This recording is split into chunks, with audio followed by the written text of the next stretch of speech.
सबसे पहले अपना परिचय दीजिए, कौन से विधानसभा से हैं और क्या नाम है आपका? मेरा नाम नागेंद्र प्रसाद यादव। जी। मैं विश्व विधानसभा 35 से, और मेरा घर रथौस पंचायत में लोहड़ा पड़ता है। और अभी फिलहाल में मैं जन स्वराज का जिला किसान अध्यक्ष पद पर। क्यों जुड़े जन स्वराज से?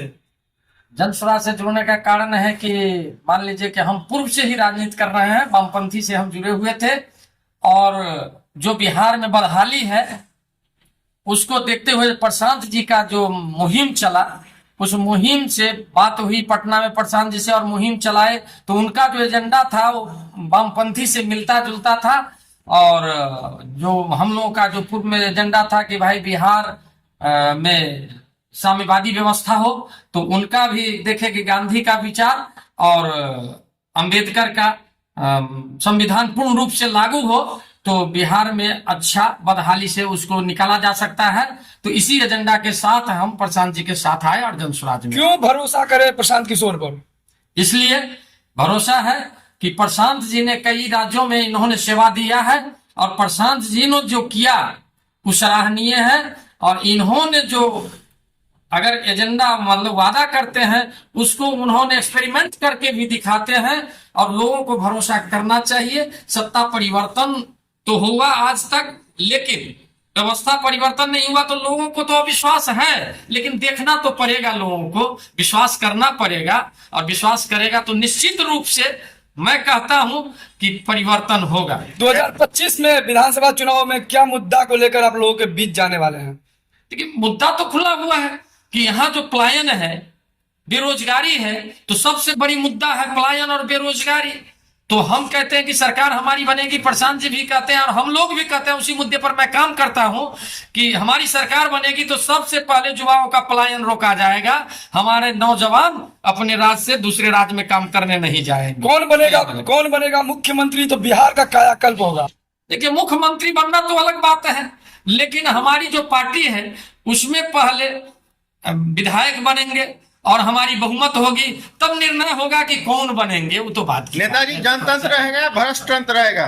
देखिए, भ्रष्ट तंत्र के खिलाफ तो हम लोगों ने आवाज ही दिया है, भ्रष्ट तंत्र के खिलाफ तो मैंने लड़ाई ही दिया है, और भ्रष्ट तंत्र को हम लोग जड़ से समाप्त कर देंगे। माय बहन मान योजना को लेकर ये चुनावी मैदान में उतरे हैं, क्या कहेंगे?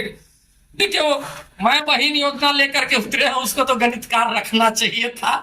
इन्होंने कि कितने करोड़ जनता, यहाँ 16 करोड़ जनता है, तो महिलाएं कितनी है और बिहार का बजट कितना है, शायद वो हिसाब नहीं चल पा रहा है। 15 लाख वाली जुमला की तरह है। माँ बहन योजना में ही सारे पैसे दे देंगे तो विकास कहाँ से होगा, लोगों को वेतन कहाँ से मिलेगी, शायद ये सोच नहीं पाए। 11 साल के कार्यकाल को भुला रहे हैं एनडीए सरकार, क्या कहेंगे? कैसी उपलब्धि रही है? देखिए, 11 साल की जो सरकारें हैं वो तो उपलब्धि देख ही रहे हैं कि बिहार में कितना मतलब जो इन्होंने कहा था कि हम पलायन भी रोकेंगे और जितनी भी फैक्ट्री बंद है सबको चालू करेंगे तो वोट मांगने के लिए आएंगे, लेकिन वो तो इतना भ्रष्ट है, जो पुल बनाते हैं 6 महीना में पुल गिर जाता है, और लूट है, और इसमें आपको अफसरशाही है, तो जनता तो त्रस्त है। न माँ सुरक्षित न बहन सुरक्षित, वो तो देख ही रहे हैं कि घटना दिन दहाड़े घटना हो। आप जीत जाते हैं तो क्या करेंगे जो अब तक कोई विधायक नहीं करा अपने क्षेत्र में?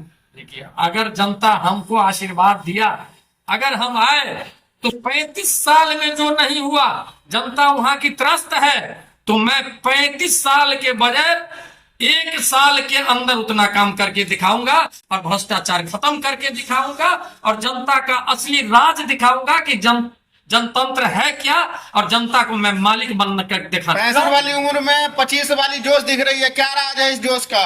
देखिए, हमारी राजनीतिक जिंदगी आज की नहीं है। मैंने 80 में ही सीपीआई का सदस्यता लिया था, और जमींदारों के खिलाफ, अत्याचार के खिलाफ और कांग्रेस सरकार के खिलाफ मैंने लाठी खाया हूँ, और गरीब जनता के लिए लड़ाई लड़ा, और भ्रष्टाचार के खिलाफ लड़ा। कई भूमिहीनों को मैंने घर बसाया है, इसका आज भी प्रमाण विश्व में पड़ा हुआ है, और मैं उसी पर लड़ाई लड़ता हूँ, और इसीलिए हकीकत का जोश हम में है, और इसीलिए मैं बुढ़ापा महसूस जमीनी जोश हो गया।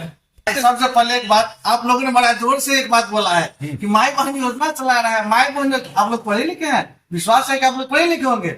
बिहार में 6 करोड़ महिला है, आप उसको 2,500 से गुना कीजिए तो आपको पता चलेगा कि बिहार की बजट कितनी है और इसका पैसा, इसका रुपये कितना होगा। सोच के आइए, प्रश्न कीजिए। बहुत बहुत धन्यवाद। वाह।